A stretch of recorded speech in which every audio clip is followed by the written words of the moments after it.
I now take the pleasure of introducing to you Mr. Ashishkumar Chauhan. Mr. Ashish Chauhan is currently the MD and CEO of BSE, the first stock exchange of India. BSE is ranked as the largest stock exchange in the world in terms of number of stocks that are listed.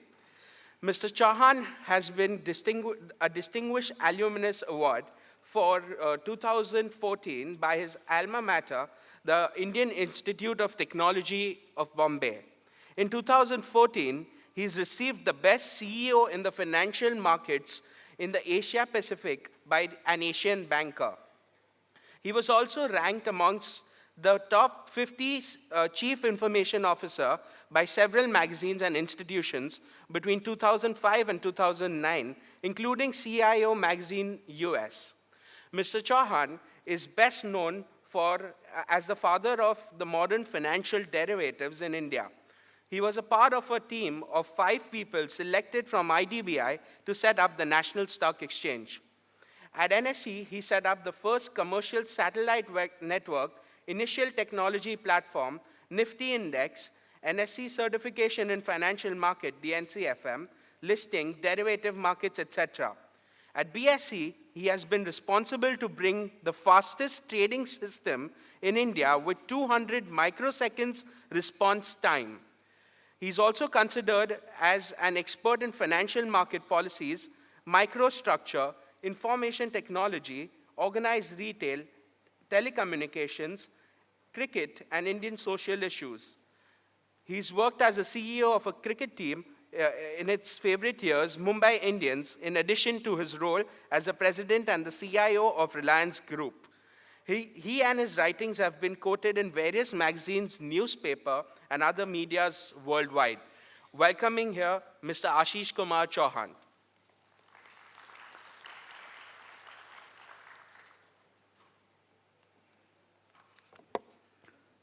Respected Chairman SEBI, Sri U.K. Sinha, President IMC, Sri Prabodh Thakkar, Srimati Deena Mehta, Chairperson Capital Market Committee IMC, Sri Leo Puri, CEO UTI Mutual Fund, Sri Atul Mehta, President ICSI, Sri Pradhan, Secretary General IMC. I would like to start by thanking IMC for organizing this event on the topic. I believe there couldn't have been an apt place to discuss investment outlook for 2015. I would also like to thank Srimati Deena Mehta, who has been also a past president of BSE, for selecting this venue. The hall where we are all seated today is the International Convention Hall of BSE. It used to be the trading ring. It has seen the development of Indian capital markets over past 14 decades. As all of you are aware, BSE was established in 1875 as the Native Share and Stockbrokers Association. It is entering into its 140th year this July. Since inception, BSE has offered an efficient capital raising platform for companies in India. About 2 years ago, when I used to walk on the Dalal Street, mood of the people was very grim and dull. But today, the mood of the people on the street is joyous and filled with hope. A lot of credit goes to the new government led by Honorable Prime Minister Shri Narendra Modi. Some credit also goes to SEBI for making market more secure. Even the world leaders have started looking upon India with a lot of expectations and hope. International ratings company Moody's has raised the outlook on Indian economy from stable to positive. World Bank has also increased its GDP projection for India. In last 12 months, FIIs have invested more than 1 lakh crore in equities market.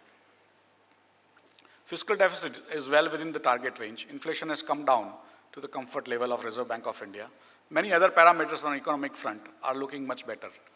Investments come with a lag, but I believe this will happen over the next 6 to 18 months.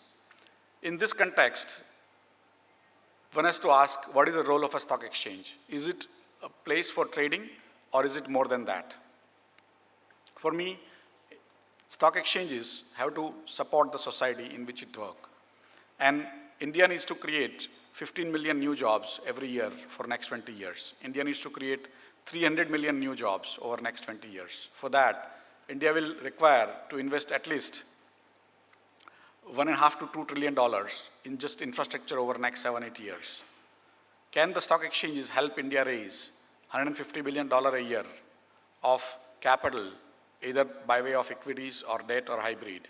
And that should be the main job of a stock exchange going forward. India, if it has to achieve 9 to 10% of growth, it has to invest that kind of money either from the retail investors or foreign investors. Today, we have only 2.75 crore investors registered with BSE. We need to take it to 27 crores over the next 20 years. Mr. UK Sinha has been a very tough but a quiet reformer. In my opinion, I have been in this business for almost now 25 years. And in my opinion, his tenure has seen the biggest and the boldest reforms in Indian capital markets. Some of it are actually yet to come. Interest rate futures are slowly taking shape. SMEs are now almost reaching 100 number in listing. IPO reforms have actually reduced the volatility on the first day. IPOs will now be listed within 5 days of IPO actually taking place. Takeover code has changed. Collective investment schemes, we are all aware the toughness that he has shown.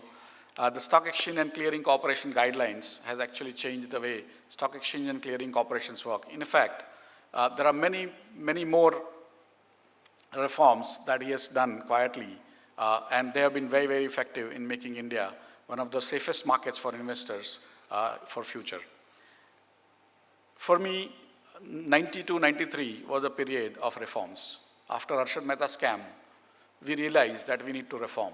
But we realized partially. We only reformed the broking area. We completely changed the structure of exchanges. We changed from manual to automation. We had clearing corporations, depositories. But the other side of it, that is the banking sector, remained where it was. We thought if we reformed the broking sector, the exchanges, it will solve our problems. But in fact, it became only a one-sided affair. In fact, we had to do reforms on both. Now that realization has dawned on Indian policymakers, and now the new budget that is yet to be passed has several reform agendas contained within itself. That includes getting the government bonds into the retail sector by setting up a PDO, and I hope over next 1 year we'll see some IPOs of government bonds coming through stock exchange in retail hands. Similarly, commodities markets, the regulator FMC is getting merged into SEBI. It's a welcome move, and somewhere on the line, the commodities also will start getting traded in a more safe, secure manner on stock exchanges. International Finance Center that is being set up at Gujarat, Gift City in Gujarat, is also a milestone that will go a long way in fetching India the $150 billion a year going forward.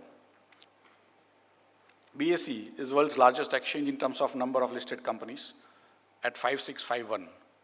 The market capitalization of the fastest exchange of the country has reached the benchmark figure of 100 lakh crore in November last year. In the past couple of years, BSE has launched a number of market-leading practices such as BSE Currency, BSE Derivatives, BSE SME, trading in interest rate futures, mutual funds, distribution through exchanges, and so on and so forth. I'm glad to inform that BSE leads the industry in many of these business segments. India's first stock exchange also has become India's fastest with 200 microseconds response time. In 1 second, there are 1 million microseconds, and we give you response time at 1/5000th of a second. We are trying to take it to 20 microseconds, but that is not the purpose of the stock exchange, as I said. The main focus is on raising capital for India, Indian corporates, Indian government, and so on and so forth. Till now, Indian stock markets have given you only one set of instruments, that is risk instruments and riskier instruments. Equities are what we call risk instruments, and derivatives what I call riskier instruments. We never give you the risk-free instruments. With the government bonds coming, as and when they come on the stock markets, we are going to also give you risk-free instruments. And with that, people who are risk averse, they are also stock market averse. They will start coming into the stock markets. We will be able to get, today, India saves 30% of its GDP, but only 10% of that saving comes into financial instruments. I have a huge hope that we would be able to get at least 50% of India's saving into the financial markets. With that, thank you very much for coming in the morning.